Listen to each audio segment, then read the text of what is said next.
सिंहासन हिल उठे, राजवंशों ने भ्रुकुटी तानी थी। बूढ़े भारत में भी आई फिर से नई जवानी थी। गुमी हुई आज़ादी की कीमत सबने पहचानी थी। दूर फिरंगी को करने की सबने मन में ठानी थी। चमक उठी सन 57 में वह तलवार पुरानी थी। बुंदेले हर बोलो के मुँह हमने सुनी कहानी थी। खूब लड़ी मर्दानी वो तो झांसी वाली रानी थी। सो हेलो गाइस, कैसे हैं आप सभी। आई होप कि आप सब बिल्कुल ठीक होंगे। आप सोच रहे होंगे कि आज मैं कविता क्यों गा रहा हूँ, क्योंकि आज झांसी की रानी लक्ष्मीबाई का बर्थडे है और आज मैं उनके बारे में आपको कुछ स्पेशल इन्फॉर्मेशन देने जा रहा हूँ जो कि आपको ज़रूर पसंद आएंगी। तो चलिए वीडियो को स्टार्ट करते हैं। उनका जन्म 19 नवंबर 1828 बनारस में हुआ था, जिसको आज हम वाराणसी के नाम से जानते हैं। उनका नाम था मणिकर्णिका, लेकिन उन्हें प्यार से मनु कहकर बुलाते थे। उनके पिता का नाम था मोरोपंत तांबे और उनकी माता का नाम था भागीरथी बाई। लेकिन जब वो 4 साल की थी तब उनकी माता की मृत्यु हो गई थी। उसके बाद वो बिठूर आए और बिठूर के पेशवा बाजीराव उन्हें प्यार से छबीली कहकर बुलाते थे। तो फ्रेंड्स, उन्हें बचपन से ही घुड़सवारी, तलवारबाजी और तीरंदाजी का बहुत शौक था और पेशवा बाजीराव के बेटे नाना साहेब उनमें अपनी बहन की तरह मानते थे। लक्ष्मी थी या दुर्गा थी, वह स्वयं वीरता की अवतार। देख मराठे पुलकित होते उसकी तलवारों के वार। नकली युद्ध व्यूह की रचना और खेलना खूब शिकार। सैन्य घेरना, दुर्ग तोड़ना, यह थे उसके प्रिय खिलवाड़। मणिकर्णिका का विवाह झांसी के राजा गंगाधर राव के साथ हुआ। विवाह के बाद उनका नाम लक्ष्मीबाई रख दिया गया। कुछ समय बाद उनका एक बच्चा भी हुआ जिसका नाम दामोदर राव रखा गया, लेकिन थोड़े समय बाद उसकी मृत्यु हो गई।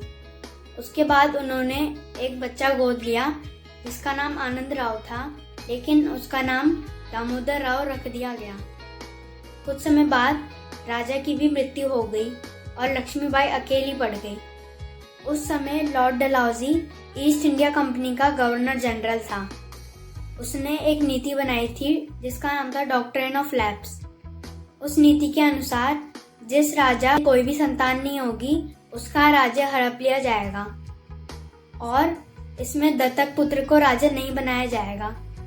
तो लॉर्ड डलहौजी को ये बड़ा अच्छा मौका मिल गया था कि रानी की कोई संतान नहीं है तो उसका राज्य हड़प लिया जाए। उसने दामोदर राव को राजा बनाने से इनकार कर दिया।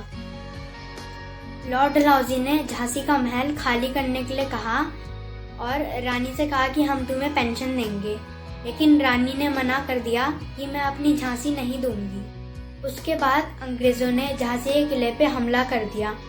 महारानी उनका डट के सामना कर रही थी, लेकिन तभी एक धोखेबाज राव दुलाजू ने झांसी के किले का दरवाजा खोल दिया, जिसकी वजह से सारे अंग्रेज अंदर आ गए और इसकी वजह से महारानी को किला छोड़ के जाना पड़ा। लेकिन वहां से निकलने के लिए कोई रास्ता नहीं था, इसलिए महारानी अपनी पीठ में बच्चा लेकर घोड़े के साथ 100 फीट ऊंची दीवार से कूद गई।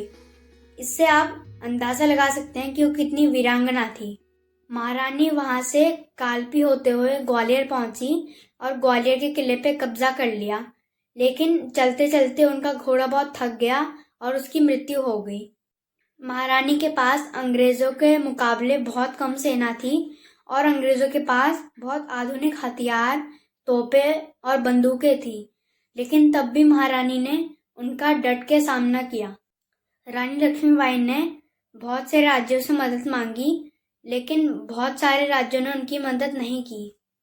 और उनकी एक खास बात भी थी कि लक्ष्मीबाई अपने मुंह में घोड़े की लगाम पकड़ के दोनों हाथों में तलवार लिए युद्ध करती थी, जिसको देखकर अंग्रेज भी हैरान हो जाते थे। रानी लक्ष्मीबाई अंग्रेजों का वीरता से सामना कर रही थी, लेकिन तभी उन्हें गोली लगी और उसके बाद उनके सिर पे तलवार से हमला हुआ, जिससे वो बुरी तरह से जख्मी हो गई। मरने से पहले उन्होंने अपने कुछ सैनिकों को कहा कि मेरा शव अंग्रेजों को नहीं मिलना चाहिए। तो उन सैनिकों ने उनके शव को जला दिया और वो शव अंग्रेजों को नहीं मिला। और इस तरह रानी लक्ष्मीबाई 18 जून 1858 ग्वालियर के कोटा सराय में वीर गति को प्राप्त हुई और उनकी समाधि ग्वालियर के फूल बाग में है। सो फ्रेंड्स, रानी लक्ष्मीबाई जैसी वीरांगना ना उसके बाद कभी थी और ना हो सकती है। रानी गई सिधार, चिताब उसकी दिव्य सवारी थी। मिला तेज से तेज, वह तेज की सच्ची अधिकारी थी। अभी उम्र कुल 23 की थी, मनुज नहीं अवतारी थी। हमको जीवित करने आई, बन स्वतंत्रता नारी थी। रानी लक्ष्मीबाई ने अंग्रेजों को देश से बाहर निकालने के लिए अपना बलिदान दे दिया। ऐसी वीरांगना को हमारा शत शत नमन है। सो गाइस, हमें उन्हें कभी नहीं भूलना चाहिए और अपने देश का नाम रोशन करना चाहिए। ये उनके लिए सच्ची श्रद्धांजलि होगी।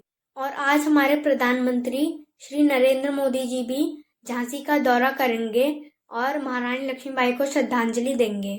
सो गाइस, कैसी लगी आपको ये वीडियो? अगर अच्छी लगी हो तो इस वीडियो को लाइक करना और नीचे कमेंट बॉक्स में झांसी की रानी जय लिखना ना भूलना।